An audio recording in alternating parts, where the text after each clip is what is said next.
There is a disease that many people ignore. I will list all the problems caused by this disease before naming it. Hypertension, headaches, a feeling of pressure in the ears, rapid heartbeat, anxiety disorders, panic attacks, neck pain, numbness in the fingers, shooting pains from the back of the head through the temple to the forehead, pain and stiffness between the shoulder blades, lower back pain, decreased libido, weakness in the legs, or pain alternating between one leg and the other. It's impossible to choose a normal pillow. Frequent urination before bedtime. Static load is hard to bear. That is, when we sit or stand in different parts of the spine, there is always some discomfort and something bothers us, making us want to constantly twist or stretch somewhere. You might have already guessed, it's osteochondrosis. Osteochondrosis is an outdated term. Currently, the concept of this term includes protrusions, extrusions, hernias of the intervertebral discs, inflammatory changes in the joints, and inflammation of the spinal nerve roots. What is osteochondrosis?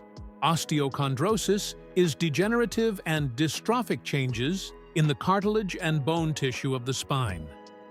From the perspective of Tibetan medicine, due to excess weight, a sedentary lifestyle, static loads, and constant chronic stress, tension occurs in the muscles and ligaments running along the spine.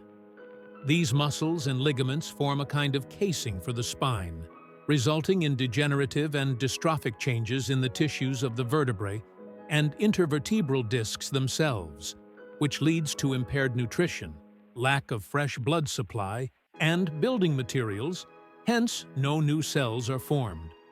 All this leads to the aging of the spine, causing changes in the spinal column. All these changes, plus the tension in these muscles, lead to tension in the vertebrae themselves. This compresses the vessels running along the spine, primarily the vertebral arteries. The vertebral arteries run along the spine and feed the brain. Closest to the spine is the basal part of the brain, where the medulla oblongata is located. In the medulla oblongata is the rhomboid fossa. The rhomboid fossa is the floor of the fourth ventricle, which contains the nuclei of 4 cranial nerves: the glossopharyngeal nerve, the vagus nerve, the accessory nerve, and the hypoglossal nerve. Specifically, the compression of the glossopharyngeal nerve during cervical osteochondrosis causes pain in the area of the Adam's apple. Many people begin to think they have thyroid disease or tonsillitis and so on, start looking for problems in this area, while the actual problem lies in the cervical spine. The vertebral artery, entering the cranial cavity, forms the basilar artery. The basilar artery feeds the medulla oblongata, the rhomboid fossa, etc. As a result of everything I've described, the compression of the vertebral arteries occurs. This means that oxygen delivery to the brain is disrupted. The brain is very sensitive to oxygen levels and immediately sends a signal via the vagus nerve to the heart to pump more oxygen.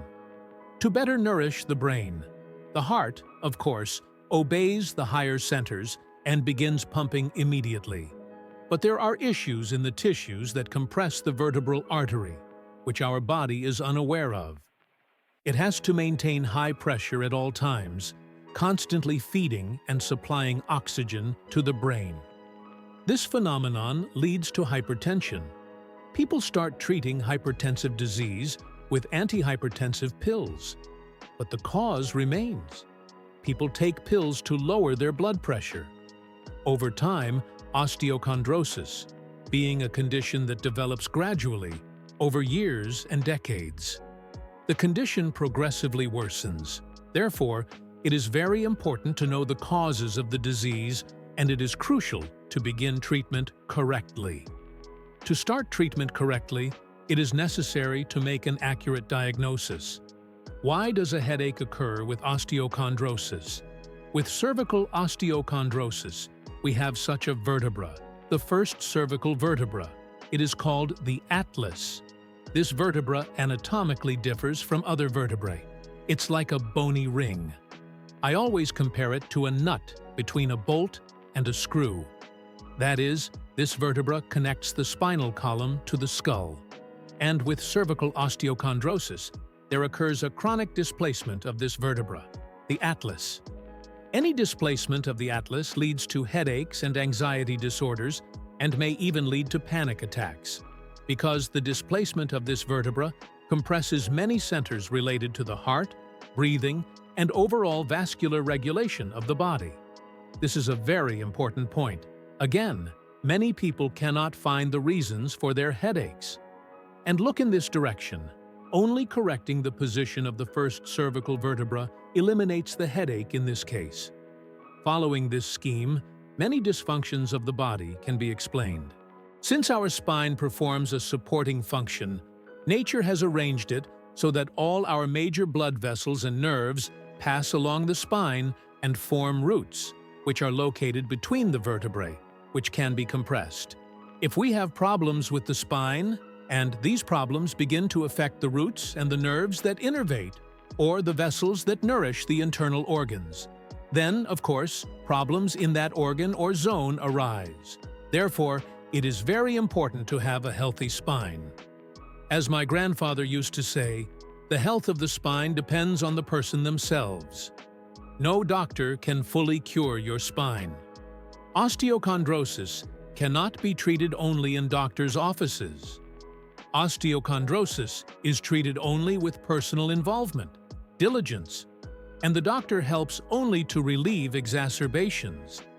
Further, the person themselves should do exercises, gymnastics, lead an active lifestyle, engage in sports, so that all the muscles and ligaments along the spine are in working condition, elastic, flexible, and well-nourished.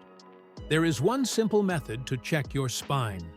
You need to stand up, bend forward, and touch the floor with both palms. Then bend backward and see the baseboard of the wall behind you. Under no circumstances ignore problems with the spine. Since the stages of osteochondrosis are very blurred, it starts with slight discomfort in the spine, especially in the neck, where there are the most sensitive endings, up to vertebrobasilar insufficiency, which can lead to stroke, heart attack, and so on. Who is at risk? Essentially, I will now describe the profile of my patient. This is a city dweller who gets involved in various nonsense, sits 24 hours at a computer because 24 hours isn't enough to finish all their tasks, has no time for exercise or gymnastics, let alone sports, constantly rushing somewhere, always in a hurry, late, and thereby constantly experiencing stress and tension, leading to impaired tissue nutrition, and so on. All this together, plus some amount of time, leads to osteochondrosis and its development. Those who watch my video clips already know that there is never just one factor that leads to a particular disease. There are many factors, a complex of factors, that lead to this disease.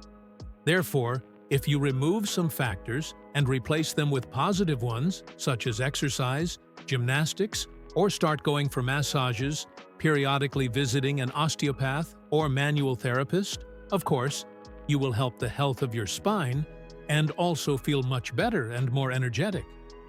Prevention of osteochondrosis. First and most importantly, it's nutrition. Again, not gaining weight. Somehow, in one video, I talked about waist volume, increasing waist size. Here I want to say that an increase in waist size is an indicator of internal obesity. This is a 100% indicator. A man's waist circumference should be 50% of his height. A woman's waist circumference should be no more than 48%. Measure your waist. 2. Exercise, gymnastics, physical activity, sports. If you don't have time to run for an hour, for 40 minutes, or walk, and so on, you can simply do a daily workout of 10 to 15 minutes. There are different types of gymnastics and workouts. They are all aimed at improving the flexibility of the spine, stretching, lengthening, and relaxing the muscles running along the spine. In the near future, I will definitely make a series of videos with exercises that you can watch. Meanwhile, you can find any workout online. Many people demonstrate these exercises very well and correctly. And here is one life hack from my grandfather. My grandfather lived to be 95, and he did not suffer from osteochondrosis. He slept on a mattress about an inch thick. Under the mattress was just a board.